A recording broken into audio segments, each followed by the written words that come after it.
మీకు పెళ్ళయిందా? అయిందమ్మా. నాకు ఇద్దరు బిడ్డలు, ముగ్గురు కొడుకులు. మీ ఆవిడ పేరు? లేదమ్మా, ఆమె చిన్నప్పుడు కాలం చేసింది. చిన్నప్పుడు. 26 సంవత్సరాలు అవుతుంది. పిల్లలు చిన్నగా ఉండి వాళ్ళని నడిపినా చేసిన. ఇక ఒంటరిగానే ఇదికొచ్చేసారా? ఇక ఉంటున్నా గిట్టిన పొద్దుగోడ కొట్టుకుంటున్నా. ఈడ 4 దినాలు, బిడ్డ దగ్గర 4 దినాలు. అన్న కాలం గడుపు ఇంకా చేసేది ఏముందమ్మా. అంటే ఒక్క మాట, మామూలుగా భార్యలు ఉంటే మంచిదా ఈ వయసులో తోడొకరు, లేదంటే ఇట్లాగే ప్రశాంతంగా ఉందంట? అమ్మ పిల్లలు అయినాక ఇక పరిశాన్ అవుతుంది మనకు.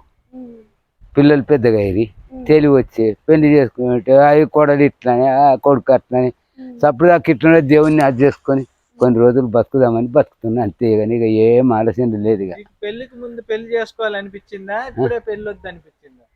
ఇక దాన్ని ఆమె పోయిందా అంటే ఏంటి మీద లేదు. ఇక ఇప్పుడు కాదు, పెళ్లికి ముందు మీకు చేసుకోవాలని ఉండిందా?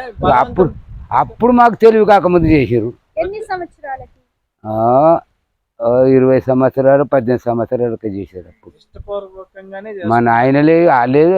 ఇప్పుడేమో పిల్లగాడు చూడాలి, రావాలి, పిల్ల చూడాలి. అప్పుడు మీరు చేసుకున్నాక ఎందుకురా బాబు ఈ పెళ్లి అనిపించలేదా మీకు ఒక రోజు? ఇక అప్పుడు ఏమనిపించింది, ఏదో ఆడుకున్నట్టు చేసినట్టు ఒకతను ఉన్నాడు అట్లా. ఇప్పుడు తెలియదు అప్పుడు ఉన్నాయా సార్? లేవు. చూసిన లగ్గం పెట్టుకున్నాక కూడా లగ్గం చేస్తానన్నాడు కూడా పిల్ల దింకపోతుంది. ఏం చేస్తాము దానికి?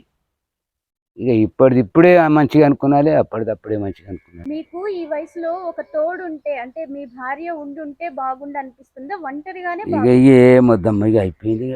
అలా అంటారా? చేసుకునేది అప్పుడే 20 ఏళ్ళ నాడు చేసుకుంటా. ఇప్పుడు చేసుకోవాలని కాదు, ఇక ఉండుంటేనా, ఇక ఉండుంటే ఇలా అందరితో పడకపోదాం కదా.